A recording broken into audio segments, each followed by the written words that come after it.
Welcome back to another episode of The Wave by Subaru Mechanics. As you know, I'm Pat. This is Dave, owner of Simply Subarus, one of the sponsors of our group. And then we have a special guest today, Tyler, all the way from Alberta in Calgary. And we brought Tyler on today because of a very special post that he posted in the WRX Reddit that I came across. So we're going to be really excited to dive into that. And before we do, I just wanted to put out there that we have a new sponsor in the Subaru Mechanics group. We have CS Tuned. Clint Summerfeld is one of the top tuners just from the initial post that he made coming on as one of our new sponsors. It is insane the amount of love and you know, the way that people have kind of come around him and just talked about what a great job he does and who he is. So yeah, it's really awesome. And I'm really happy to keep working with these great companies and, you know, people like Dave and these other shops and different areas of the Subaru world that they just really put out a good product and people love it. And we're able to offer discounts through the sponsorship program. And, you know, it's just been a really great thing. So we're really happy to have Clint. He actually is the in-house tuner for Teeter Automotive, another sponsor of ours. And, you know, they work hand in hand, and it's just really two great guys that are just killing it. And if you guys want to know more about Teeter, we have the episode we did with Teeter previously. So you guys can go check that out. But I can't wait any longer because, Tyler, we have to get into what the hell happened in this Reddit the other day. So first off, I was at work. I was scrolling through Reddit, and you know, As one does. yeah, and every once in a while, I have it set up so all the Subaru ones ping me when there's something that like really explodes, and all of a sudden, I see this message pop up that says, "Hey, check out this post," and it's like it says something like man apprehended with zip ties or something, or like car stolen, like, so, you know. And I was like, I have to open this is I can't wait. So so you know, Tyler, first off, just walk me through what happened and just what was going on, like you were at work when this happened. I mean, yeah, I can give you the cliff notes, and then we can dive into each cliff note if we'd like. But my office faces my parking lot. It's main level. It's a warehouse type deal. So conveniently, as most do, I try to bring in some natural light. I have the window right in front of me. But the problem is I have a dual screen setup in my office. So I can't actually see out the window. I just see the trees, the sunlight comes in. My car is literally behind these monitors. I kid you not, right behind them. One of my coworkers, he's moving some material from the main front door to his truck, and he yells at me and he says, "Tyler," and I said, "Yeah, like what's up?" Down the hall, like 30 feet away, and he's like, "I think someone's in your car." Oh my I looked down at my keys, and I've got a Viper alarm system that it shows if it's unlocked or locked. When someone says someone's in your car, and it's really hard to really believe. So I'm like, "No, there's not." And I stand up, and my car's tinted, but because of the sunlight coming in and where it's parked, you can actually see his head moving between the back seats. So like, oh my gosh. I'm like, oh my God, there is someone in my car. So I go booking down the hallway and go out the front door. And so I'm pissed at myself already because I would have seen this guy get into my car if my monitors weren't there. So I come running out, and everything lasted. I kid you not, like I've told this story a couple times. Everything seemed to last for like it seemed like 15, 20 minutes, but realistically, it was about 4 to 5, if that max. So I come over to the driver's side of my car and I open the door. This guy, the guy that you saw the picture of there, a deer in the headlights, completely starts to spaz out. He actually jumps from the driver's seat to the passenger seat. I tell him to get the hell out of my car. A little bit more. I don't know if I was allowed to swear, but I'm swearing. Get the hell out of my car. Get out of my car.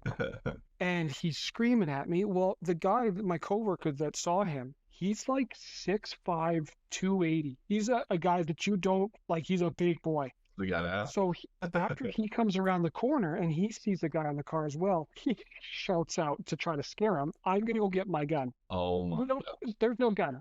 There's just, it's, it actually gets this, like, I'd say it's probably a 3 to 4 foot size pipe wrench, big crescent, like to put fittings together at like warehouses and stuff like that. So he says that the guy doesn't blink an eye. He has now moved his way into the. Sorry, do you want? So is the door open at this Yeah. point? Oh yeah. No, I've got a hold of the door.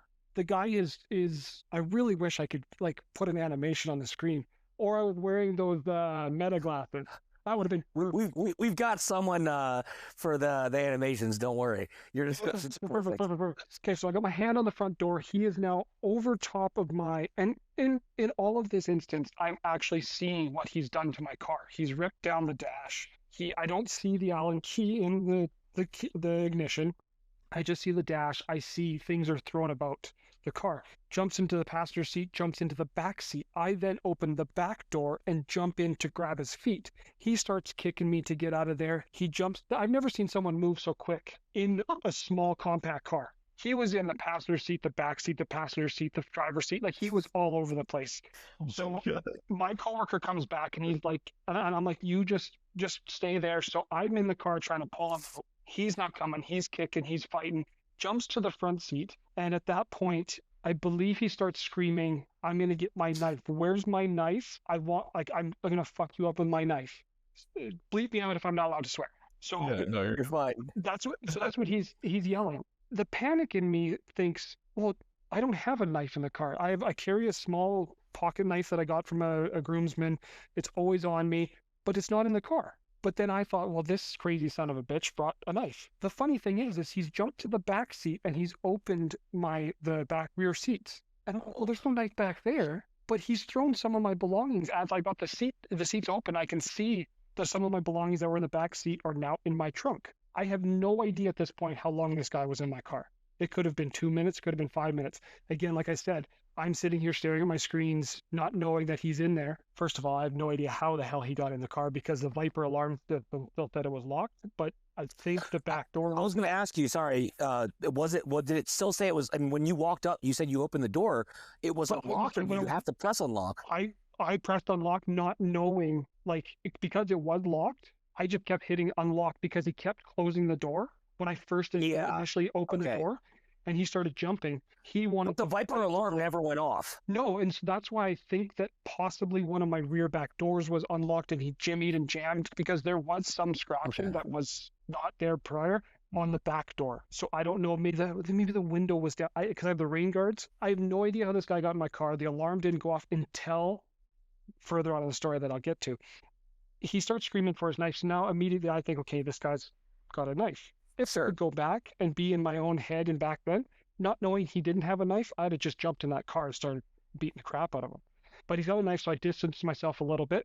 He then closes, as I distance, he closes the door, locks it. I unlock it, open it back up. He started waiting me on that flight. You got the remotes. Where are you going to go, dude? He's literally back and forth, back and forth, back and forth. And again, this is all happening in a very, very short time. I'm explaining. Of course. Door closed. Of course. Unlock. What are you doing, you idiot? Oh, door closed? No. So this happens about 2 or 3 times.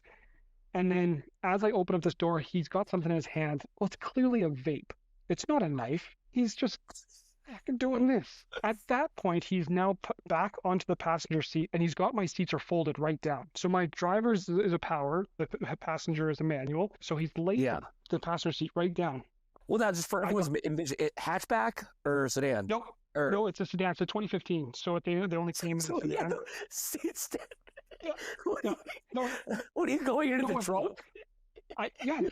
He made his way into the trunk, but my claw went right around the trunk, so he got stuck. So as he gets to the passenger seat, he closes both doors, front and rear, are both now open. He jumps to the back to try to get into the trunk. He's got the seat down. He's trying to jam himself into the trunk. My clubs. Where was he going to go? If I could have gone in the trunk and closed the seat, it would have been hilarious. That would have been ideal. And this guy was like 5'2", 5'3", 110 pounds of nothing. So I could have jammed him in there and closed him. But I think very highly of my golf clubs, and they were in the back. Didn't want them hurt. So he failed to get into the trunk. Comes back to the front, and on his way back to the front, I think that's where he saw. Because I my car is fully modded, and the one thing that absolutely concerns me is engine fire. I have a fire extinguisher in the car. It's Good for you. Good for you. I have to say that. Yeah, and it's just something that's always kind of come to mind. Even if it's like a little friend on the side of the road, and it's like, boom, I got a fire extinguisher. I've done that personally, not to cut you off, but I've done that personally, and wasn't for me, but I helped someone else, and I'd rather have it and not need it than need it and not have it. Exactly. And I mean, like, it could be anything, a Walmart, a family minivan on fire. It's like, I've got one. I might not have a first aid, but I can sure as hell put your fire out. So. Well, this is the first time it's been a bad thing. It was a great, let me tell you what, if you needed to like get anyone to back off you, oh my goodness, it works like, it almost works as same as mace. Oh my gosh. The only way that I know that, kids, is I was at the local club back when I was about 22, and somebody dropped a bear mace bomb in the middle of the dance floor. Whole club, everyone was, and the people that are listening from Calgary, or anyone that does this from Calgary, they should know that it's a back alley. That's not good. But yeah, it was really bad. The whole club got evacuated, cops, police, everything. I would guess it was a jealous ex-girlfriend from what I remember, but it was bad. Very, oh my God. So he jumps from the back seat to the front seat, grabs the fire extinguisher. Now this guy he's tweaking so bad that he's not making much sense, because in the midst of all of this, he is yelling, someone is after me. I need this car. They've asked me to get this car. I need this car. Insurance will pay you out. You'll get a new car because of me. And I'm thinking, well, first off, you're not going anywhere with this car. And second of all, you ain't going anywhere with an Allen key in the ignition. No. I had a flat blade in the middle console that he took out, put on the passenger seat, and that wasn't jammed in there. That would have worked better. Right? But that's what he didn't, because the car's in the garage right now. It's safe. If he jammed that in there, it'd be in some lot somewhere. Insurance would be dealing with it. Yeah. So he grabs the fire extinguisher, and I see him doing this. And I'm thinking, okay, well, here's my moment. He's not going to be able to get that. So I take a step closer, and doors fully open, and I'm now probably right around like 6 or 7 inches within the door from it fully extended. So I'm closer to him to be able to reach out, and he pulls the pin, and I get it square right in the schnoz. Oh.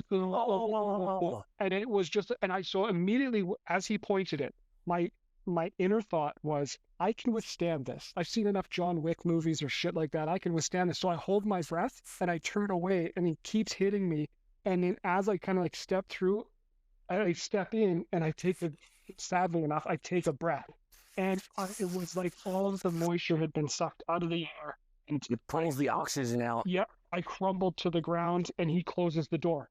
But he sprays it. The problem is he sprays it from the passenger seat. So it's on me. It's all over the car. It was, dude. Yeah. So I go down, and I crawl over to some fresh, very similar to where he was tied up. I crawl over to that area. Well, my coworker, the big guy, he then is screaming, unlock the car. And I'm in my head thinking, well, the jackass that's in the car is not going to unlock it. But here I am, still holding the keys, coughing and hacking my lung up, almost throwing up on the ground. So I just start spamming the unlock button as I'm like, I just hacking. So because he keeps closing the door, and the guy keeps locking it. So I just remember sitting there. I could barely see, and I'm hitting the unlock button, and he's sitting there with the pipe wrench, and he's opened up the door, and the guy's not budging. Just doesn't want to leave this car. Jesus. So then my coworker gets hit, but because he's a bit bigger, the guy hits him in the shoulder, kind of comes up to his face, and he turns. He bails kind of back. I then was like, okay, this extinguisher is empty, and this guy's about to go down. So I run back to the car, unlock it, open it, and he then again still says, I'm looking for my knife, and he jumps back and forth. Grabs like a screwdriver. There was a screwdriver. I have a divot repair in my golf bag that it's as sharp as a knife. That would have been a better weapon than a vape. At this point, he is at wit's end. I'm at wit's end. I've got the door open now. He's like, I've got this, and he steps out, and you can clearly see there's no blade or anything. So he steps out. I step back, and all I could think was, I'm either going to, I don't want to tackle this guy into the car or whatever.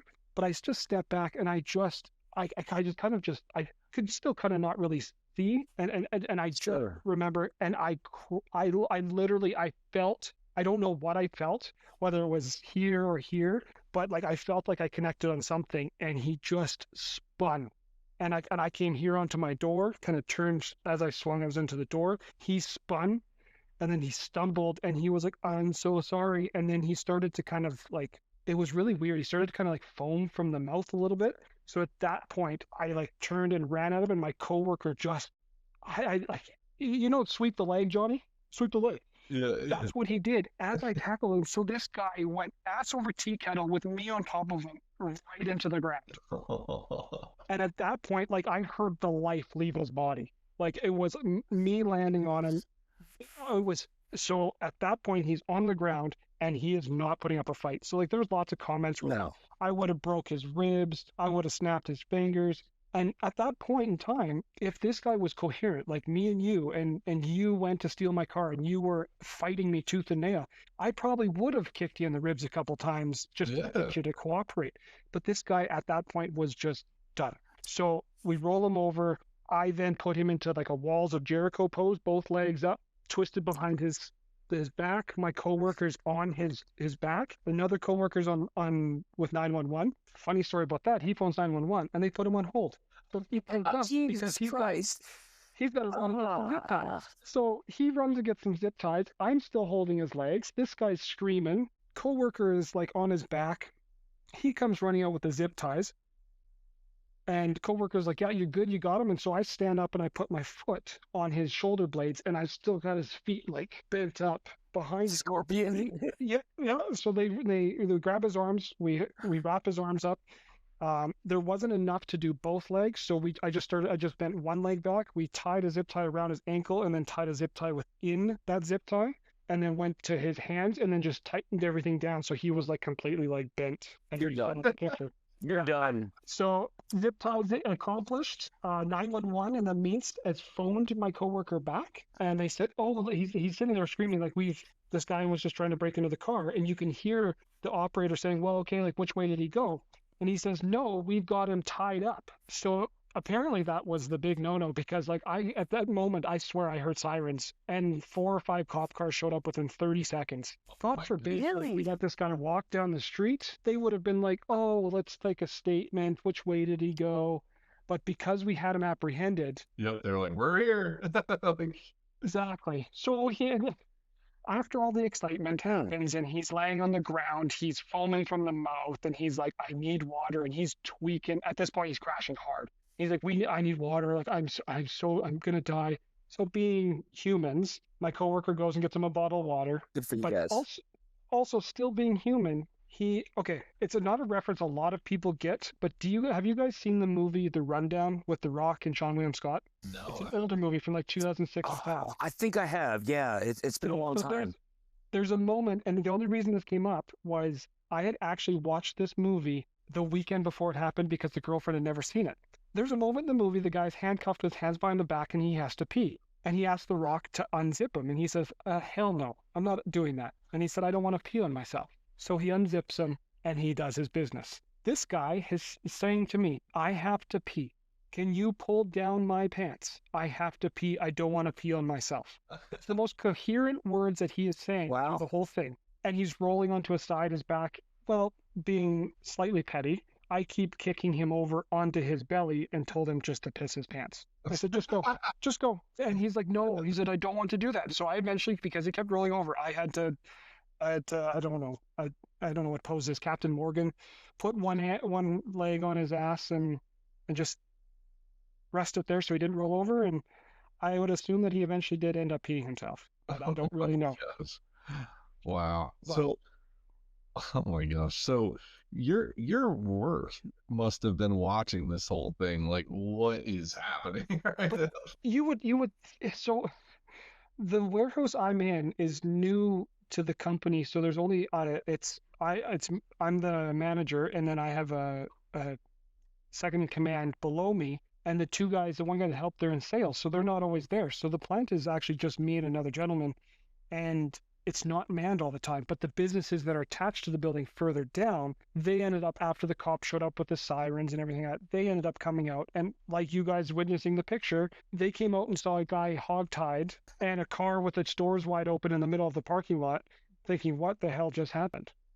Oh my. So yeah, so I mean, like, after the cops came and they actually asked him if he needed Narcan because he was in such bad shape. He was clearly tweaking. Yeah, and he kept saying, "I've just taken cocaine," and the cops are like, "This is not cocaine." No, that's not cocaine. So it was. He was high on meth or something else. Oh, big time. Like, and he was totally having an episode. And it's sad. Quick side note, it's like it's sad, the epidemic. But yeah, it doesn't exclude that, a hardworking individual like yourself should be subject to that, and you have to defend, unfortunately, your property, and you did everything right, and then it's really unfortunate you had to.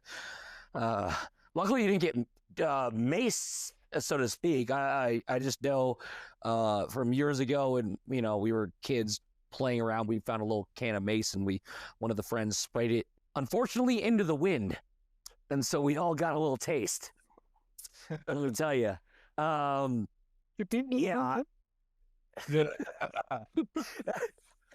Yeah. Yeah. I should have asked him that, because we were all pretty upset with that guy. It was like, why did you spray that into the wind? That was a terrible decision. We're all downwind, dude. We all just got that. Then a couple of us breathed it in too, so it was even worse. It was like, oh.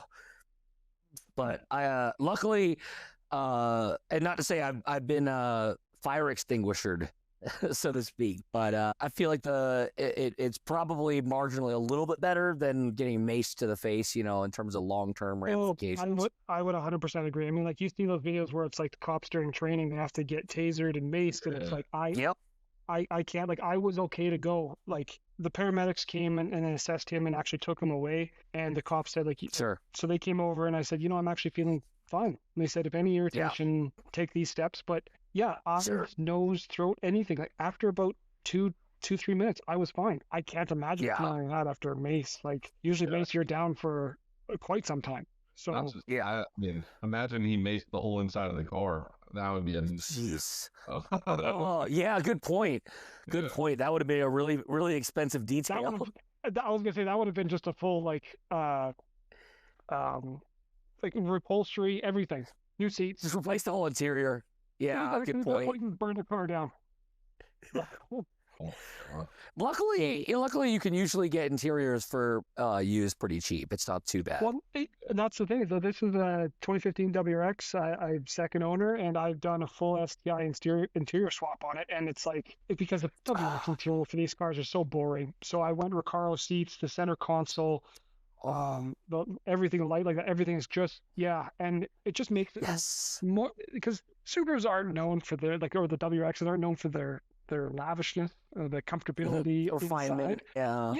But the WRX, when it first came, the square shifter with the standard cup holders, but then the STI you had foam inserts on the inside cup holder, the cover of the cup holder, the carbon surround, like everything was just a little bit more. So I found an auto wrecker in Ontario and was able to get, for decent price, was able to get the whole interior swapped out. It's just nice. Make it a little bit more homey. Yeah. I'll long stand on for anyone in the camp of me, like me, who agrees. The 2005 to 2009 Legacy GT and Outback have one of the most, I call it BMW-esque interiors. It's very kind of business class, very refined, very kind of clean looking, not super bells and whistles. Of course, they had the Spec B generation, the variant, I should say. Which brought in a little bit more Alcantara, but outside of that, I think it holds up to this modern day, because I've had friends get into some of my Outbacks and they're like, "What year's 2005? This doesn't make any sense. This looks kind of nicer." Yeah, and that's the Legacy came out with it was a great line. I had a 2000 GTB E-Tune from Japan, right-hand drive, and it was the two-tone black and blue leather interior, the DVD under the seat. Like, it was a bit more. The the sunroof and the moonroof, like, it was, refinement was there, and I'm like, if they carried that over, I feel like they fell off from there, just personally. They just cared. They just cared about, and not saving. Like, I mean, the headlights now, I remember my Legacy's headlights, they dipped to the, granted they were actually probably be for the ditch in Japan because they went into the driving lane of us because we're on the right side. Yeah. It was just like the thought of that, where your headlights come from here and then they dip down to allow that extra light. Yeah. If Subaru is listening and following, hopefully they are, bring it back a little bit. Let's refine it No up. cruise control on that Legacy, and my foot would go numb on long drives just because I had to try. Really? So I was, yeah, no, but the funny thing is I had a 98 Risto, and it had cruise control, but only up to 120, because that's more than enough speed in Japan to cruise at. Yeah. So sorry, not miles an hour. Yeah. That's 71-ish for you guys. Oh my God. I found out that according to Subaru, you cannot set cruise control at triple digits. I'll just leave it at that. So 100 miles, 99 is their max. It's actually less than that, but okay. But you can't set it past, I think it's about 96, at least depending on the generation. I years ago, I consulted my tuner about this, and I said, hey, is there any way to adjust this cruise control up? And he said, oh, of course, it's just a calibration, easily. I said, okay, can you send me an updated map so I can have cruise control at higher speeds? Funny enough, I was on the drive home, and I tried to set my cruise control at higher speed on a undisclosed road, and it would not set at 120. I was like, that's weird. Ring, ring. Good friend of mine. I called him up and I said, hey, something's wrong. I think it's not working at all. And I even tried setting my cruise control at like 50 miles an hour. Wouldn't set. It's like, that's weird. Oh, he said, hang on 1 second. I'm still at work. I'm still on my computer. Hang on. Oh, my mistake.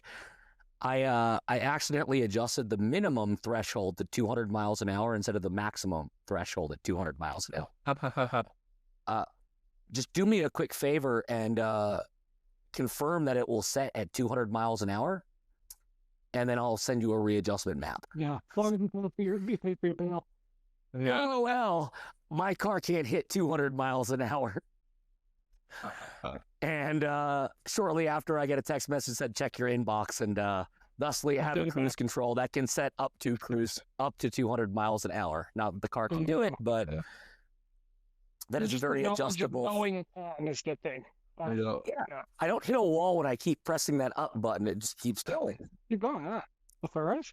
So real quick, I want to try to steer us back before we get too far off track. I have photos of this entire event that went on. I should have taken a lot more, FYI. You know what?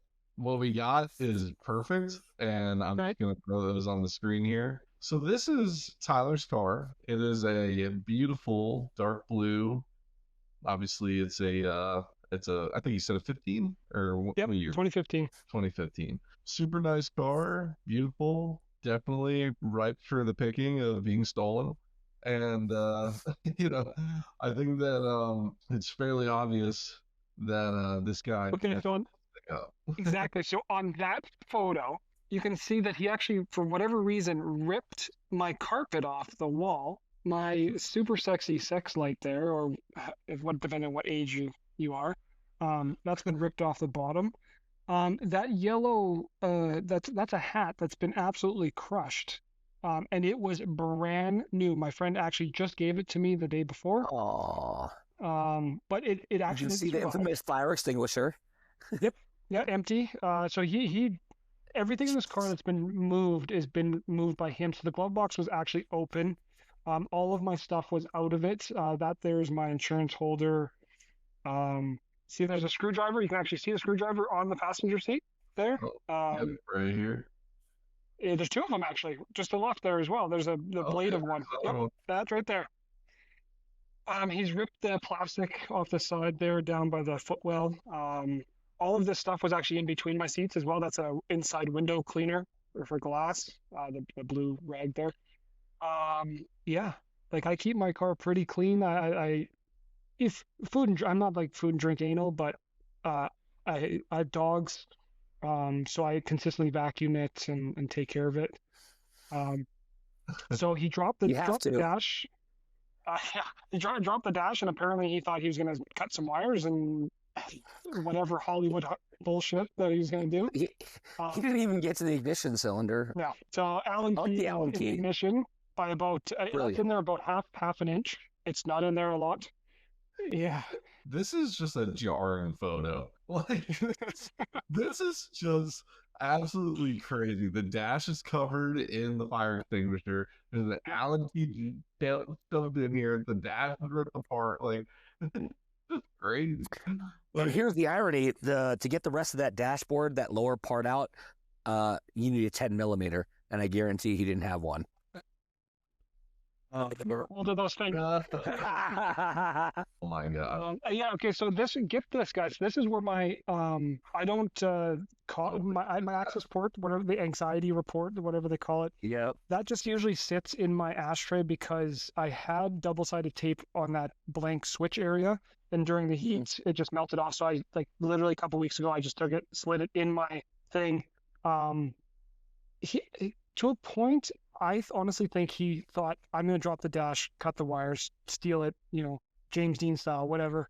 But then I think he was possibly looking for drugs, because I had really nice in-ear Bose headphones in my cup holder. They were out of the holder, and that holder is under my seat right there beside my access port. Oh. So there were so many things he could have just stolen, and I would have never known he was in there.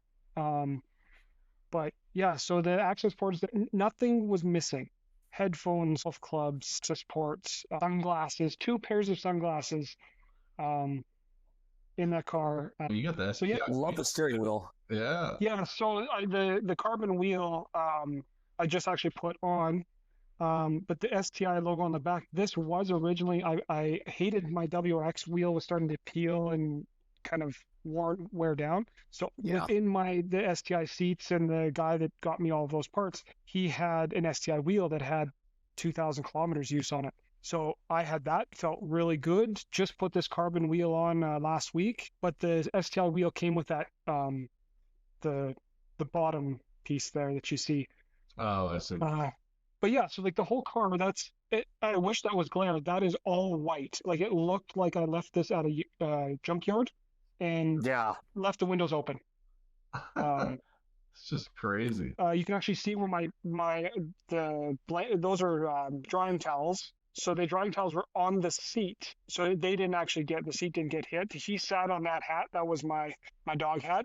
The candy and the cigars were in my golf bag, so they made it. Apparently, he went through my golf bag a little bit and brought those up.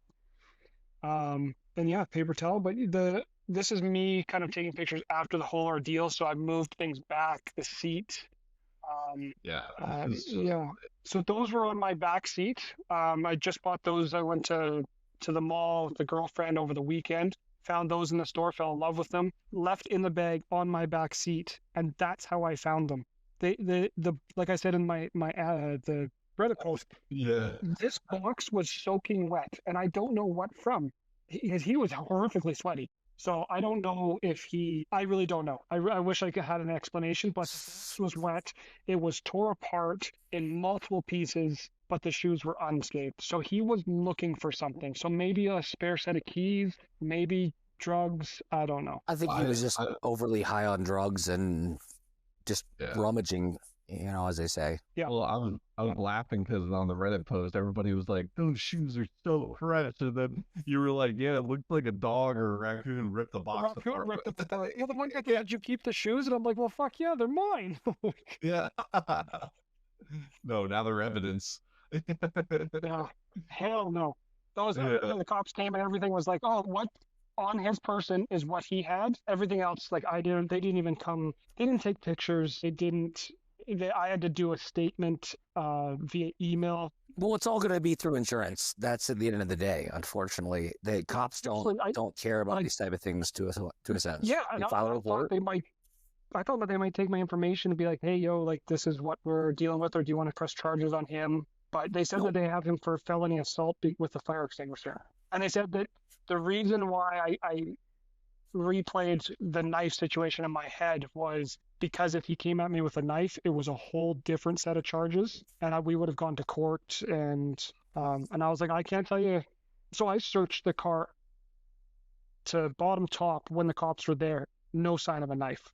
Yeah. When he came at me and I saw that little nubbin, and then of course over with his belongings beside him, there was a vape. So I was accurate. I was like, that looks like a key, like the BMW or Volkswagen key that folds in itself. Yeah. Yeah. The sad reality is, unfortunately, that for those people, unfortunately, a night in jail is actually better than a night on the street.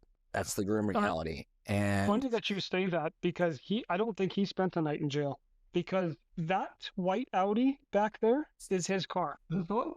Yep. So he, as he is, he backed into that spot real nice and came over to try to take mine, because he had an Audi key on him that I pulled off of his person when I was wrestling him.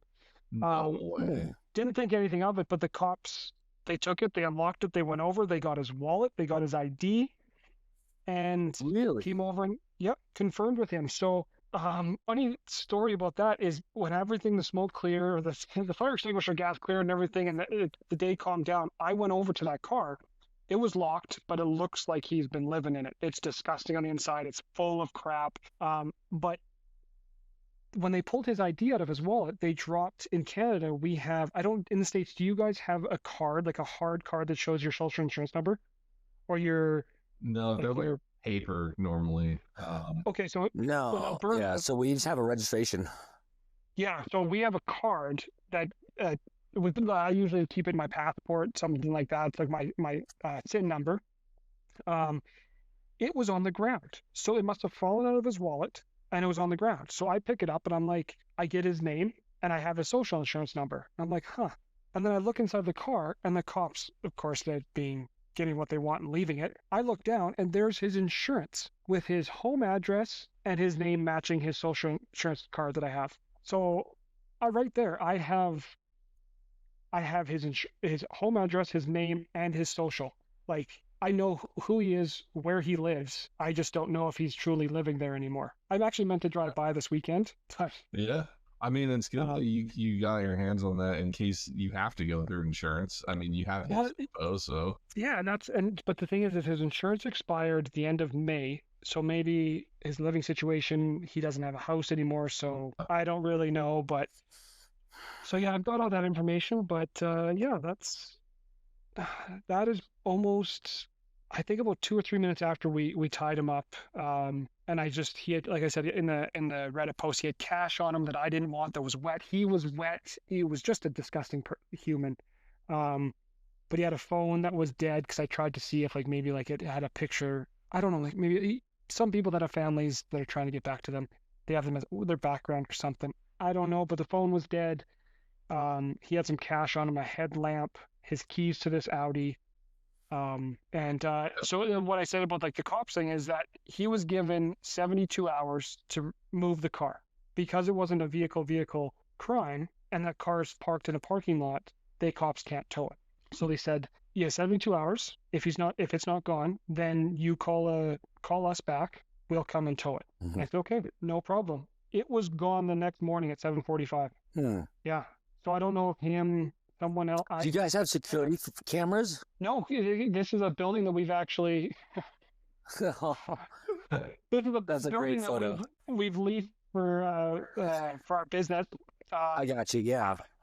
I've asked them to put cameras because there's only 2 entrances, and that way you'd be able to, at least see what cars come and go, track people. That. Yeah. Yeah, but yeah, this might actually fuel it along better for me. But no, 3 businesses down, they actually have cameras, but they face their parking lot and their entrance, which is another entrance to this place. But yeah, that was I think that was shortly after I think he peed himself. Oh man, he started rolling back and forward. So it's just kind of crazy, man. It's crazy that you could just be at work one day and you just look over your computer and there's somebody in your car with your Viper alarm system digging through it, and you're just like, how did this happen? It's just it's such a crazy thing that all this damage and digging through the car and just like it's just so mind blowing. And when I read this at first, I was just like, I can't even believe that this is a real story. Like, you guys are sitting there battling, trying to unlock the doors or rip this guy out, and it's like he's just crawling around the back seat to the front seat to the back seat. He's in your trunk, like, yeah, it's just so, it's just crazy because, like, I know you said the same thing in the Reddit. People were saying that this is one of those one of a kind stories that just happens every once in a while. And like, this really was like such a crazy just walkthrough of this whole incident. And, I just like, I felt like I really had to get you on to explain it because, like, there's just not enough words in Reddit to to go through this whole. And you think people do big explanations, and you lose interest. So I'm like, you know what? I'm just gonna do bullet points, and the pictures can tell the story. Reddit misses context too, though. It's like text messages. They miss context. Sure.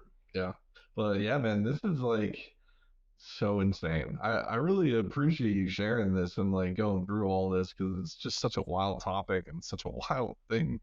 And I know that everybody was looking forward to this and was appreciating the story coming out. So well, when you asked me to be on here, I was just like, when you said, yeah, this looks like a fun story to tell, I'm like, hell yeah! Like, I don't care if you guys got 10 million followers or 10 followers. I was just like, yeah, I'll tell my story. Like, it's hilarious, and people started liking it more and more, and comments, and it was like, okay, everyone's on board with this story. Yeah, like, instead of doing an updated Reddit post where it's like, hey guys, like, this is what the car looks like afterwards, it's all good, security cameras installed, giving people updates like that, those are boring. I mean, here, share the story with you guys, show the pictures, explain the car situation, like, stuff like that. I can't explain on Reddit. Well, yeah. I'll be real with you. We do have 10 million subscribers, so get ready. Oh, I'm just kidding. What? There you go. You know what? When you reach 10 million, I want to come back on here. I'll come down there in person, and we'll just 10 million or 1,000, whatever. I love traveling to states, so when we get that big, you know what? We're at Boxer Fest every year. We'll fly out. You can bring the car, drive it out, whatever you want to do. We'll put you right front, park you right in front of our booth. So I'll bring the fire extinguisher. I'll still do that. Yeah. Yes, save the fire extinguisher. That's a memento. That's gonna be forever like an altar. Oh, that's still at my work, and I just I look at it every day I pass by, and it's just like, you betrayed me. Well, you were supposed to help me. Yeah. Oh, no. Maybe in a way he sprayed himself and it did help, and he wanted to get out of it. I have no idea. But the whole car, it really worked, because the whole car, the Alcantara in the seats, the headliner, the carpets, everything was just damp and wet. So it did its job. Like, I now have faith in what a fire extinguisher can do. Yeah. You know what? It's good for deterring. It really hits you in the face. So fire more people. Yeah. Well, I know we have taken a couple weeks off of the WRX-Files. We've had a lot of guests on, and Dave and I had the 4th of July episode that kind of was more of a fun episode when we talked about modern nonsense, which that was a really good one. And so I kind of wanted to roll back into it and tie it into this episode. WRX-Files has always been around about the deep dives into Subaru's history, things that have gone on for a long time. And this one is something that pretty much everybody should know, is that Subarus for a while were a big hit target for theft. And part of what was going on that Subaru didn't really think was going to be a problem was that a lot of times the locking mechanism for cars is randomly generated, or it's like a random number every time. But what Subaru was doing is they were doing a rolling number. So basically, these devices people would use to unlock these cars, it would just roll through the numbers until it hit the right one, and then it would unlock. And so this was an ongoing problem for a long time. And so I want to start off talking about in early 2025. I mean, this is pretty recent. security researchers uncovered a severe flaw in Subaru's Starlink program, and this is a newer issue that's been going on, is that it can remotely lock and unlock start engines and honk horns, and it has access to 12 months of your GPS history, along with you can add unauthorized users to vehicle accounts. So basically with the 2023 Impreza, they confirmed that you could get full remote control of these vehicles. Now they have you use an app, and you can turn on your car and you can unlock it from your phone and everything.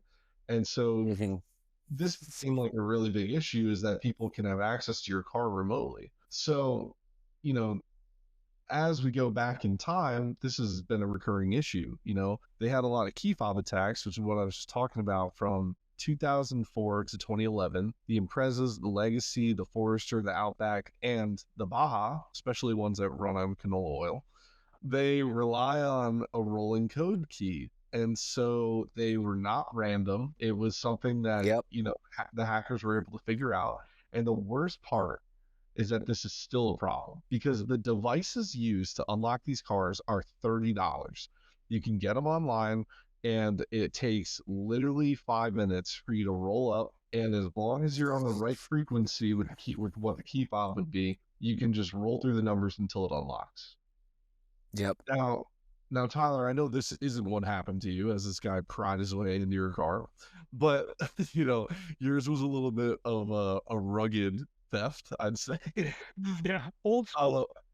But it's just crazy, because something else that's been going on recently. I don't know if you guys have ever seen on Facebook, they have a car flipping group.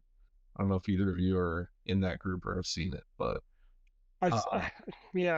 I've seen local versions of it. Yeah. There's a really big car flipping group where everybody gets advice on flipping cars, buying them and selling them. Something that's been really big on the rise is title jumping. I don't know if you guys know what that is, but basically what you do is you go and, let's say, Tyler, I go and I'm like, hey man, I want to make a deal. Let me buy your Subaru. And you're like, all right, cool. Well, now you give me your title, but I take your title and you have signed it and I didn't. And now I take it and I go to somebody else and I say, hey, I got a Subaru for sale. Hey, here's the title. Now they are signing the title. So it's almost like you sold it to them and I am nowhere in between. So now there's no history of me ever owning this car. And so now once this new guy owns it, if he tries to come back at me for anything wrong with it or anything I lied about or whatever's going on with it, he can't do anything because I have no tie to it. I could basically say, this car has nothing to do with me. I don't know what you're talking about. And, they always say, oh, it's my uncle or my aunt or whatever. And so, they get by with it. But, this is, again, common thefts that have been going on for a long time. So, Tyler, what I want to ask you is, what is it about Subarus that you think makes them such a target? Do you think that your car could be targeted again? And is it in your area, is it something that you've heard of going on, or are you the first person you've heard about this happen? What makes Subaru a target is it's tough. It's I don't know. I mean, there's a little bit more of them on the road than your standard Evos or your they're kind of going back into like the Bug Eye days or the GC8s. I own both of those, and the GC8 specific. Well, actually, I think the Bug Eye as well. They didn't have the frame around the window, so I find that the cars that have those, they're a little bit more easy to pry back. You can get your Slim Jims, whatever you're gonna do. Those are a little bit easier to access. I don't know. I just think it's because the community is so big, and the people like to say they don't mod them or don't beat a Subaru because they're just going to blow up or whatever it is. But the people that do them right, the cars attract to certain people, and just like Mustang groups. I'm sure there's a Mustang podcast somewhere that's having the exact same conversation. Someone tried to steal it, and whatever case may be. But yeah, I don't know. What makes Subarus hot is probably just the fact that they used to be affordable for like a 16, 17-year-old getting into like a nice Bug Eye. That wasn't too rusted. I deal with a lot of salt up here on the road, so it's frames do rot. For my car, to be honest with you, it's attracted some attention that I don't like. A lot that I do, but yeah, it's attracted some of those other ones where it's like people followed me. If I'm in underground parking, it's kind of like I'd love to be a little wary. Yeah. But I don't know. Maybe it happens more than I know, and it's not just me. It just happens to I've always a been lot of of people. the mindset that the biggest target for cars are cars that are worth more in parts than they are together. Oh, Because big time. you don't have to sell the car. You don't have to switch VINs, swap clusters. You don't have to do any nonsense. It's you take the car, you shred it, you to get everything off of it, and then it's like the car never existed. And you can just go sell parts and nothing's ever going to come back to you. And like the problem with Subarus is sometimes with the specialty parts, they get caught because they go to sell it on Facebook or wherever, and people find it and they go, "That's mine," because Yeah. it's like Well, one of the especially if you've got like really nice aftermarket, if you've got niche wheels or you have a certain, say for example, you remember back in school, you'd write your name on everything. This is my pencil case. This is my binder, whatever it is. It's stuff like that that you'd be able to find. But like my car's got a Tomei on it, and if a Tomei shows up on Kijiji after my car's stolen, would I be suspicious? Probably. But could say it's mine? No.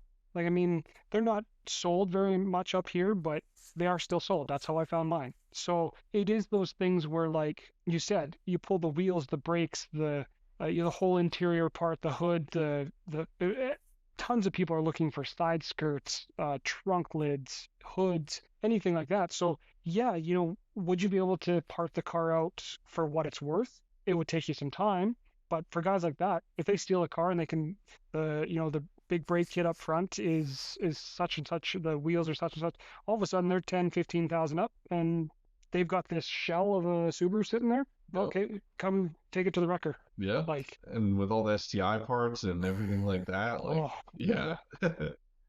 Well, that's one of our biggest contentions is Yeah. making sure that you have security measures in place and not to say anything to your situation, Tyler, but it's all good. It's all good. kill switches. Obviously, that wouldn't have mattered much because that guy sounded, pardon my French, and saying far too cracked out to do anything It with the wasn't car. going anywhere, Paul. He wasn't going anywhere. Yeah. Even if he got things started in a miracle, he wouldn't have driven off. But that being said, that's something that we're really adamant about. Is I think that one of the biggest weak links, and now I say weak link, but for lack of a better term, something I kind of reminisce about, and one of the reasons I love some of the older generation Subarus that I own personally are what are referred to in the industry as pillarless. They don't have pillars on the or frames on the door windows, and as a We result, talked about that. And you went and got your water or whatever. I said that's one of the main reasons. yeah, I apologize that one of my employees was calling me. He had a problem. No, it's all good. I just like literally said, I was like, you don't have the frame, so I feel that those are a little bit easier to steal. You can just Would- pry them open. And that's why Subaru got rid of it, in some regards. But kill switches are just added redundancy, as well as also I think as modern technology goes on and we see things like, Apple AirTags and things like that are being utilized. I'm in the kind of motorcycle community and I see those being used a lot. However, those have their weak links to where, okay, an AirTag now, just based on its kind of privacy settings, if you will notify people that an AirTag is near you. Coincidentally, we had a customer one time, it was actually a female customer, very, very discerningly contact us about somebody or her vehicle being tracked. And we spent about 2 hours, don't get me wrong. It took us a while to find it, but sure enough, someone had planted an AirTag on her vehicle, unbeknownst to her, and was tracking her, and she was not happy about it. So, yeah. So that's my only disregard to AirTags is that, okay, there's certain levels of privacy, which I respect to Apple, notifying people that you're being tracked by something. However, there are ways that could be detrimental to you if, let's say, you are trying to track your vehicle without the person who stole it from you knowing. And so there are extra systems out there that are GPS based. One of the systems, shameless plug, that I actually use is the Drone Mobile. So it's CompuStar. It's their new system. And it has a real-time GPS that's updated. I think it's every like 12 seconds or something. And so if anyone were to ever steal the car, I have a couple kind of cool features, one of which is I can actually see where the car is, of course, but I can also shut the car off remotely, and I can actually disable the engine. That's cool. Well, And again, the new one that people are doing with the code, isn't it? You're saying like if they had the people that are going around to the like little driveways flippers and stuff. No, again, correct me if I'm wrong, but it's the people that are doing the frequency, they're trying to get the key fob yeah. from the house. But So the Flipper Zero will do that. is that the one where it's like to get in someone's car, he has to use like his buttons on his steering wheel in a certain combination, and then unlocks the car? It's like a kill switch, but it's like a digitalized. I swear I've seen them online, but it's like it's a coded system. A Jeep Cherokees, I guess, are one of the most stolen in the States. And this guy had installed, it was a kill switch, but it was a coded kill switch. So every time he got in the car, he needed to put in, it was like volume up twice, nav, speaker, this, down, left, right. It was like an old school video game code, but then it would activate the car every time the car shut off.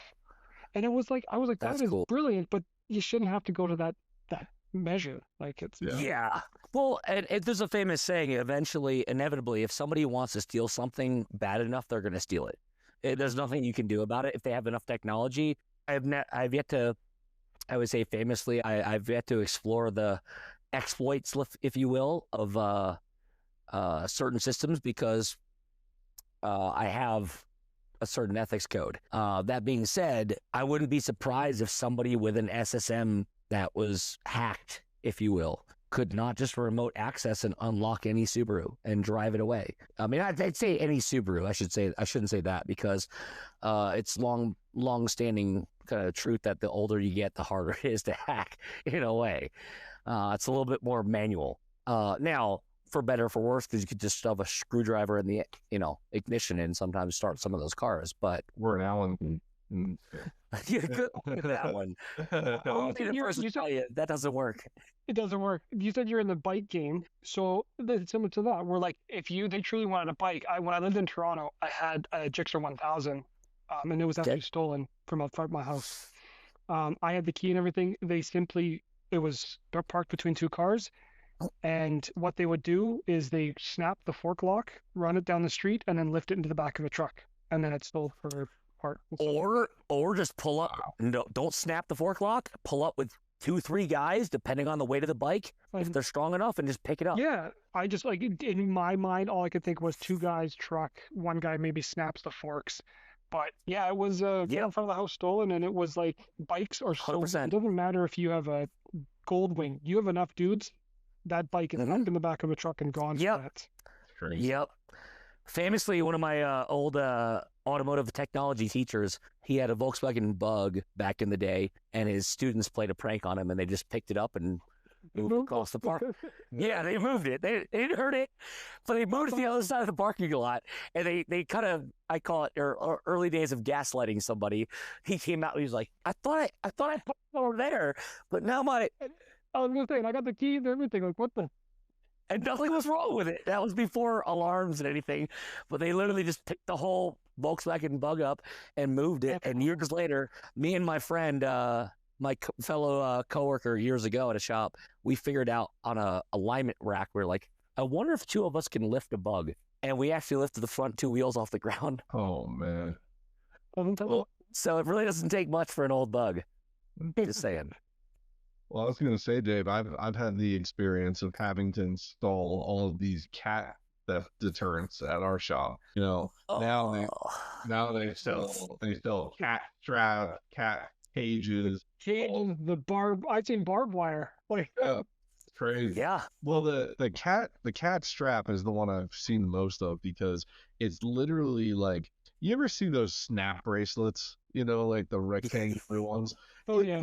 it looks like that, but it's got like steel in it or something. And you basically unroll it and then you tie it to either end of your exhaust so that when they're cutting the cat, they have to cut through like the steel or whatever it is. And it's like, braided. yeah, so it's like a pain to get through it. But I'm like, this is crazy. Like, you know, like you gotta put all these straps and stuff on your exhaust just to keep people from cutting it up, and like it's just insane. I mean, There's a video going around on YouTube.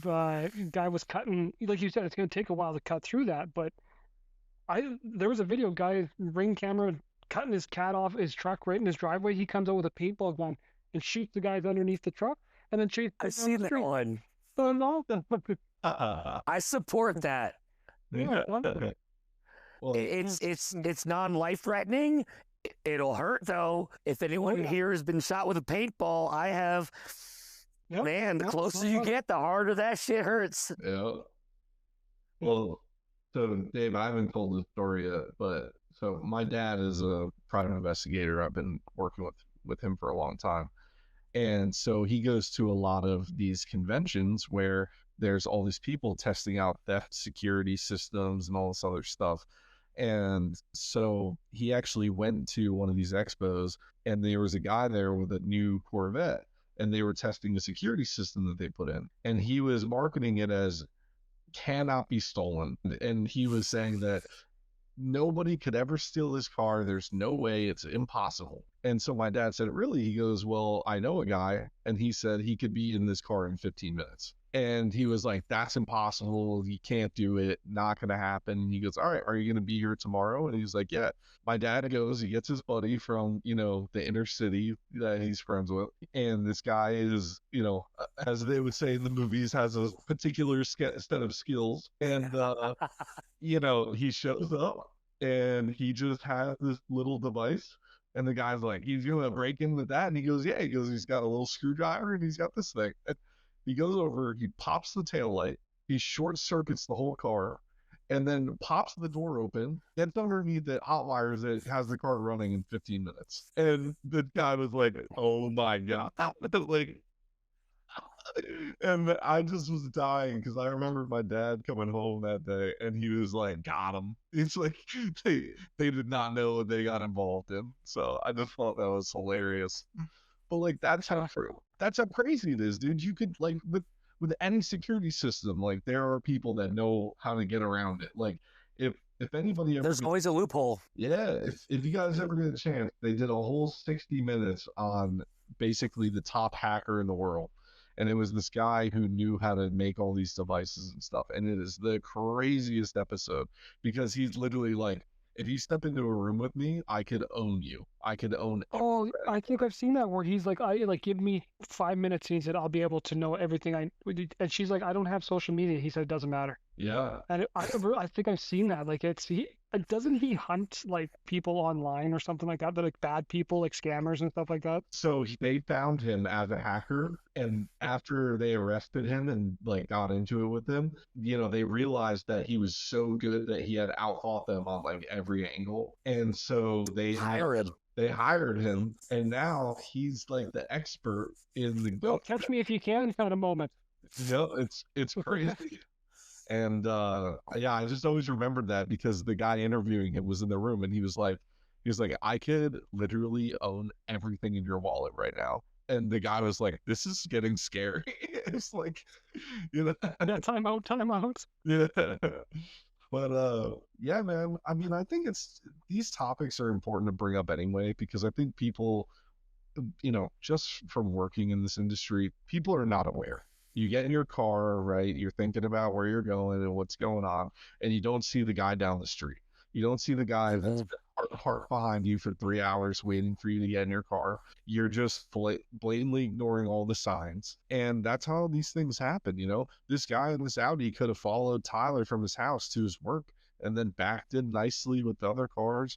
And the next thing you know, he's in your car. Like, it happens that fast. So, I really appreciate Tyler coming on and telling the story, because I think it makes it real for a lot of people listening. And it just really puts that spin on it of like, this could be you. It could be anybody. You could be Absolutely. and this guy's in your car.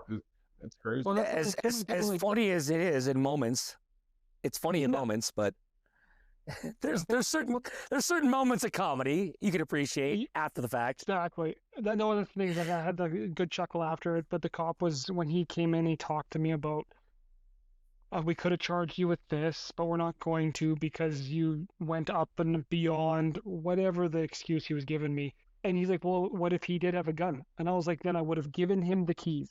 Like, it's not that big of a deal. Like, It's a car. I've got insurance. It's like, you know Good what? for you. Open up the door and the guy's got a gun. And like, okay, well, hopefully Okay. he's got a stick. What? Yeah, Like, honestly, I agree, doesn't because he's not going to make it very far. And it only destroys is your clutch, which is honestly pretty easy. Well, and then what should be covered by insurance? Yeah. So if he just smokes a clutch in 50 feet, you're like, all right. All right. Dumb. It's crazy. And I feel like how could they ever blame you for defending your property? I had a buddy who he was driving stick, and he was in the city. He was at a red light. Somebody opened the door and he said, "Get out of the car." And so before he got out of the car, he turned the car off and he got out. And the guy got in and he didn't know how to drive stick, so he couldn't start the car. He couldn't figure it out. So finally, he just got pissed off. He threw the keys back at him and ran away. I've seen a viral TikTok about that too, where literally two kids took some woman by surprise. I think it was a woman, not in any way, about that. But sure enough, she literally threw him the keys. Here you go. And they fiddled around for about 30 seconds and were like, we don't know how to drive this. And they threw the keys on the ground and ran away because they just didn't know what to do. I've long believed that, unfortunately, for better or for worse, manual transmissions are the best anti-theft deterrent, or best theft deterrent. These days, kids these days aren't growing up in nothing. They don't know how to drive. Standard anymore. No. Yeah. No, nothing standard. They're like, this isn't a push start. You're like, no. This isn't electric? Yeah. And funny enough, I shamelessly have a Ford van I bought for work reasons to haul things. It has this weird push to start. It has a key. When I put the key in the ignition, I touch it to the start position, I let go, and it automatically starts. The problem is, I remember back in the day, putting my own Subaru, you could take the key out with it running. Yeah. And it started. I got used to that, and now I've gotten in Subarus, accidentally, my own Subarus, and just one touch, try to start the key, and it goes, yeah. Oh, it was one crank. I have to hold it till it starts. Oh, I forgot. Oh, the first world problems, right? I gotta. Yeah. I gotta hold it till it starts over. Tyler, it's funny you say that because our episode with Teeter Automotive, he told a story about how somebody came in and they pulled the key out and the car kept running, and he said, no, you should go somewhere else. Hey, shamelessly, come to us. We'll figure it out. I had back in the day growing up, everyone had like the late 90s Chevy pickup trucks, and the keys would get so worn down. And you ended up finding out, very similar to what you said about the Subarus using the rolling codes, you found out that Chevy used rolling keys. So my buddy's truck from 97 might fit my truck from 94. Oh, yeah. So it was amazing. We had a community of keys that could start almost every one of our trucks. There was a famous story in the UK about a gentleman I think it was a lady who went to the pub one night. She drank too much, left her car. It's like, I'm not going to drive. Be responsible, take a taxi. Next morning, was really hungover, told her roommate friend, hey, go to the pub, pick up my car. Well, he went to the pub, picked up our car. Turns out there was two exactly identical 98, exactly, I'll remember the year, 98 Outbacks of the exact same year, make and model and color. And he just walked up to one, put the key in, turned the door, opened, got in, started the car, drove home. She woke up a couple hours later, was like, this is not my car. Looked in the glove box, found the registration, took it to the owner's house, and was like, I am so sorry. I did not intentionally steal your car. The car was actually reported stolen, legitimately. by the other owners. She showed back. I was like, I'm so sorry. This is a mistaken identity. Look, my key that starts my car too, that I drove up here to, starts your car. It was effectively, I think it was, I remember, I may be wrong, misquoting it. It was 1 out of 12 for the early generation Subarus. 1 out of 12 cars were the same. And so you could effectively, and years ago, I had several roommates, I still do, with Subarus, funny enough. I'm still waiting for that roommate or friend that we have the same key, because I think that'd be kind of cool. Well, I mean, like, that was perfect. Same car, same color. Like, Yeah. you might, we say 1 in 12, but like the fact that there was the same car color, you're 1 of 1. Like That was perfect storm. And he drove it home, roommate, friend. And sure enough, she woke up and was like, this is not my car. I mean, imagine the stuff in it. You know what I mean? You can imagine you're like, why does it smell like dude? this is not my car. So take it back where you got it. And he had to take it back. That would have been a really fun story to tell as well. Yeah.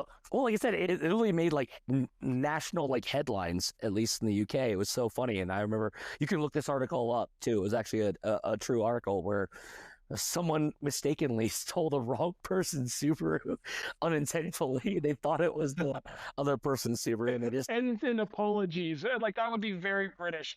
yeah. I'm sorry. I'm sorry. Auto I'm sorry. I'm so and an sorry. apology. Tyler, I just want to say, man, I really appreciate you coming on. This has been awesome. And I'm a huge hockey fan, so I love having people from Canada on here. So I really appreciate that. And Well, thanks for letting me tell the story. It was lots of fun. yeah, man. And I don't know if you have Facebook, but if you do, you should join the Subaru Mechanics Facebook group if you haven't. That's the group that it's all started from. And if you do that, we can get you in the running because we do have a contest going. Dane has a Subaru Baja that he has filled with canola oil, and we are running it to 3,000 miles to see if it will make it. Everybody has put in a bet on how many miles they think it'll be until the car dies, if it does. And if you get the mileage right, you get to win a bunch of sponsorship items from all of our sponsors. So what is your bet? We are at, Dave, how many miles? So we actually we've been busy. And again, we're down an individual right now, so we're short staffed. But I think last time I checked, we're right about the 250-mile mark, and it's holding strong. Idling hours, Check or it. you like you start and drive? We don't idle a lot. It's a shop vehicle, so we start it up, we go drive to get parts, what have you. And so we're about 250 miles on it so far. I'm proud to say there is absolutely no oil consumption, none. I was a little generous in the video, slightly over the full mark, not bad, and absolutely zero signs of metal in the oil. Actually, I checked it yesterday. So you guys have drained the oil completely out of the car? Drained it. No. And mind you, this is a Subaru Baja that has over 200K on it. It's about 230 some thousand miles on it. And we just said, you know what? Let's just throw canola oil in it, because we actually have another engine in our shed that's out back of our shop that's kind of taking up space. And that's kind of where the conversation off the record, if you will, between me and Patrick is I got this engine sitting in my shop. It's taking up space. I've been yelling at my guys to figure out what to do with it. And then the idea came, well, let's throw canola oil in the Baja and see what happens. If it blows up, Okay, have so another it's not engine. oil less. It's got canola oil in it at the full mark. at the full mark. Yep, a little bit over, but full. If you didn't know, we figured this out. Canola oil stands for Canadian low acid oil. So this is right up your alley. So The shitty thing is you guys have a lot more of that corn, the ethanol fuel down there than we do up here. oh yeah. True. But True. True. to be fair, I mean, this is a shot in the dark. I want to say I have hope that it'll make the 3,000, but I do. city driving, I think I'm just gonna I don't know. My guess is going to be somewhere right around like 1900. Okay. Hey, 19 is my fair. number growing up. Sports, everything like that. It's a favorite number. But like, I have faith in this engine, but I don't have that much faith. I'm with you. That's fair. That's fair. I appreciate that. So, Look, what was funny though, a lot of people commented, they're like, hey, it's going to be 50 miles. And then we posted like a week later, we're like, it's already at 200. Sorry. you're like, Yeah. All right, we can lock that in 1900, and it not just if you hit it, is whoever's closest. So you do have a chance. okay. Yes. I'm down with that. We're gonna fully report it. We're gonna film it. We have some Ray-Ban Meta glasses. We're gonna when that engine. I make sure that any one of my guys who takes the car, actually, my employees, 3 of my guys actually have been taking it sequentially for lunch this last week because we've been trying to put some more miles on it. I said, hey, take the shot Baja. They're like, what if it blows up? I said, take the Meta glasses. Oh, Make sure you record it. That's what I do. Yep. I said, Yeah. as long as it blows up and we record it, I'm fine with it. So So you're talking everyone about else what can take it. like? Are you talking like pistons or the block? Or are you talking like rod knock? Once it gets to the rod knock, I think it's a self I guess business sense. We don't want to Yeah. get stuck on the side of the road.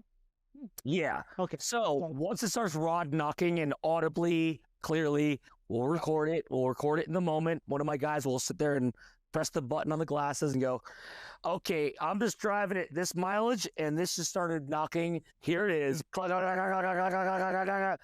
have 3 more miles to go to the dealership and then I'm calling a tow truck. That's kind of what we're predicting. Worst case scenario. Well, 19 make me pucker a little bit, but I still think with, yeah. I don't know.